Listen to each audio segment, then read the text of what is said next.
അപ്രതീക്ഷിത മുന്നേറ്റമുണ്ടാക്കിയ ഇന്ത്യൻ മുന്നണിയിൽ നിർണായക നീക്കങ്ങളുമായി കോൺഗ്രസ്. നിലവിൽ ഇന്ത്യ സഖ്യം 225 സീറ്റിലോളം മുന്നേറിയ സാഹചര്യത്തിൽ സർക്കാരുണ്ടാക്കാൻ അവകാശവാദവും ഉന്നയിക്കാൻ കോൺഗ്രസ് നീക്കം. Chandrababu നായിഡുവിന്റെ DTDP, Naveen പട്നായിക്കിന്റെ BJD, Jaganmohan റെഡ്ഡിയുടെ YSR, Congress തുടങ്ങിയ കക്ഷികളുമായി കോൺഗ്രസ് സംസാരിക്കും.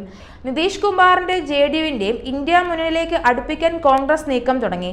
225 സീറ്റുകളിലാണ് ഇന്ത്യ മുന്നണി മുന്നിട്ട് നിൽക്കുന്നത്. 297 മണ്ഡലങ്ങളിൽ NDA മുന്നോട്ട് നിൽക്കുന്നു.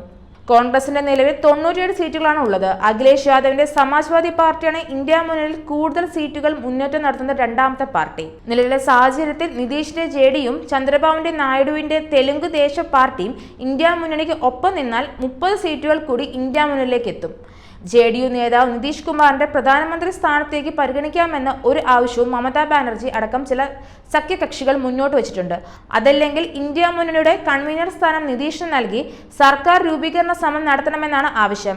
സഖ്യകക്ഷികളുടെ ആവശ്യം പരിഗണിച്ച് അത്തരത്തിലൊരു നീക്കം നടത്താൻ കോൺഗ്രസ് ശ്രമിക്കുന്നുണ്ടെന്ന് പുറത്തുവരുന്ന വിവരം. 400 സീറ്റാണെന്ന പ്രതീക്ഷയിലേക്കാണ് NDAക്ക് വലിയ തിരിച്ചടിയാണ് ഇത്തവണ ഉണ്ടായത്. കോൺഗ്രസിന്റെ വോട്ട് ഷെയർ കഴിഞ്ഞിട്ട് 19% ഇത് ഇത്തവണത്തെ 24.84% മാറി.